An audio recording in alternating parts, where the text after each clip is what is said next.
આપણે ઘેરથી નક્કી કરીને આવ્યા કે જેના બોલવું એવું કોઈ હે તો નક્કી કરીને આવ્યા તો મારે નહીં બોલવરાવે, અને જો બોલવામાં કોઈ પાપ થતો હોય તો નહીં બોલવરાવે.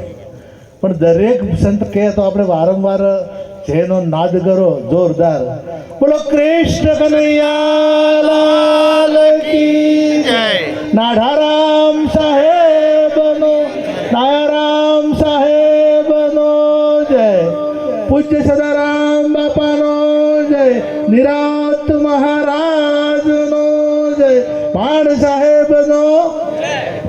ખૂબ ખૂબ ધન્યવાદ. આજે માણેકપુરાની આ ધર્મની ભૂમિ ઉપર નાઢારામ સાહેબની પુણ્યતિથિ નિમિત્તે એમનો પરિવાર તથા જવનરામ સાહેબ તમામ ગ્રામજનો અને ખૂબ ખૂબ ધન્યવાદ આપું છું. અને વ્યાસપીઠ જેના અધિષ્ઠાન પદે આજે પૂજ્ય નટુરામ સાહેબના અધિષ્ઠાન પદે તમામ સંતોની પધરામણી કરી છે, એવા વ્યાસપીઠને દીપાવનાર તમામ સંતોને પણ હું જય ગુરુ મહારાજ પ્રણામ અને વંદન કરું છું. સભાને પણ વંદન કરું છું, કારણ કે કદાચ આટલા બધા અહીંયા પધાર્યા છો તો કંઈક લઈને જાજો. નાઢારામ સાહેબ એટલે નિર્મળની મૂર્તિ.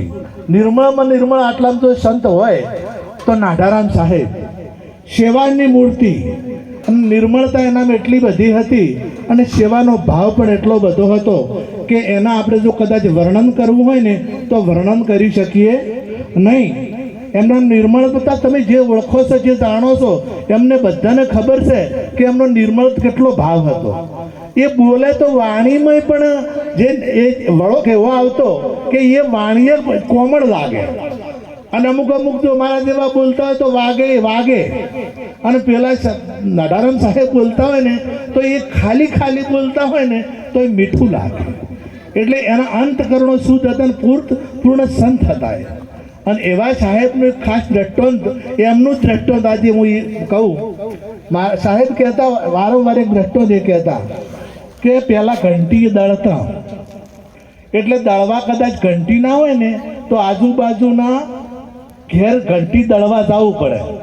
બે ચોમાસાનો સમય હતો અને બે દેરણીની જેઠાણી બાજુના ઘેર દળવા જતા હતા. તો એક બેન હતી ને કોરા ડોણા જે ખાતી હતી, ઘઉં હોય કે બાજરી, કોરા ખાય જાય ફેડી જાય, ખાય જાય ફેડી જાય. એટલે પેલી બીજી હતી ને દેરાણી જેઠાણી, એને કીધું કે તારા આવી શું ટેવ પડી છે, કોરા ખાખા કરે છે, રોજ ધરાતી જ નહીં. એટલે કે મારે ટેવ છે.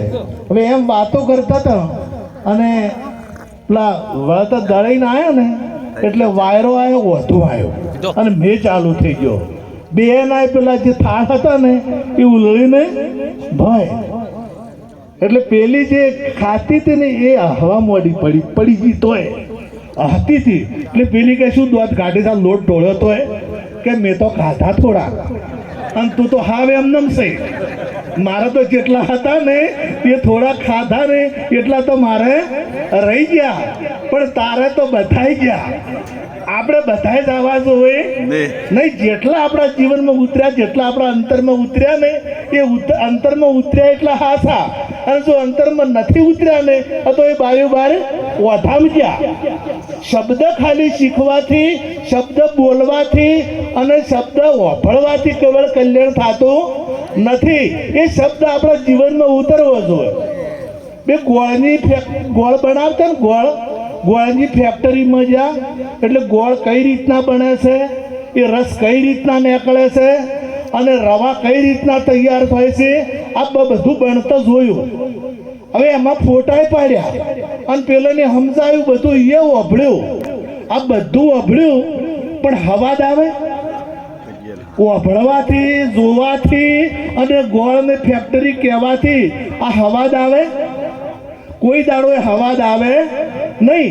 એ હવાદ સ્વાદ મેળવવા માટે આપણે એ ગોળ ચાખવો પડે, અને ચાખ્યા સિવાય એ કેવો ખારો છે કે બેઠો છે એ ખબર પડે નહીં.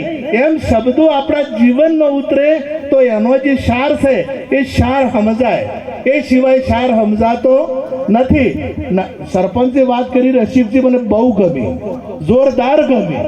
કેમ કે આપણે કાયમી ભજનમાં જતા હોઈએ અને આપણામાં શિસ્ત ના આવે, આપણામાં રીત ના આવે. કથામાં તમે કથાઓ ચાલતી હોય ને જુઓ ને, તો વચ્ચે થઈને માણસ કોઈ બોલતું હોય ને તો વચ્ચેથી કદાચ એને ના છૂટકે હેડવું પડે તો એ નેચો થઈને હેડે, એ ઊભો ઊભો હેડે પણ ના. અને આપણે કોઈ સંત મહાપુરુષ બોલવા ઊભા થયો ને એટલે બધા હેડવાનું ચાલુ કરે. બધાને વચ્ચે ખરેખર તો ઊભું પણ ન થવરાય. એમની વાત મને બહુ ગમી. એટલે આપણામાં કાયમી અભળસ તો આપણા જીવનમાં શબ્દો નહીં ઉતરતા તારે ને. જો શબ્દ જીવન, તમે બીડીઓનું કેટલા વખત કીધું છે તમારી ઉંમરમાં? શીખર મેં 1000 વખત તો મેં વાપર્યું છે. હા, કેટલાય વખત મેં વાપર્યું છે. અને અમારા જેવા કેટલાય વખત કહેતા હશે. તો તમે અમુક મેળાવડામાં છો ને એટલે એટલા બધા ધુમાડાના ગોટા નીકળતા હોય. જો આપણને આપણું આટલું ના છોડી કહેતા તો પછી બીજું તો છે. આ તો દેહાધ્યાસ છોડવાની વાત કરી, અને દેહાધ્યાસ છૂટે ને તારે પરમાત્માનો સાક્ષાત્કાર થાય, એ સિવાય સાક્ષાત્કાર થતો નથી. મહાપુરુષો ઘણા છે, વધારે ન કહેતા. આટલું કહી મારી વાણને વિરામ આપું. સદગુરુ મહારાજનો જય. અને તાળીઓથી આ જવનરાજ સાહેબ અને એમના પરિવારને એક વખત ફેર વધાવો. જય ગુરુ મહારાજ. જય ગુરુ.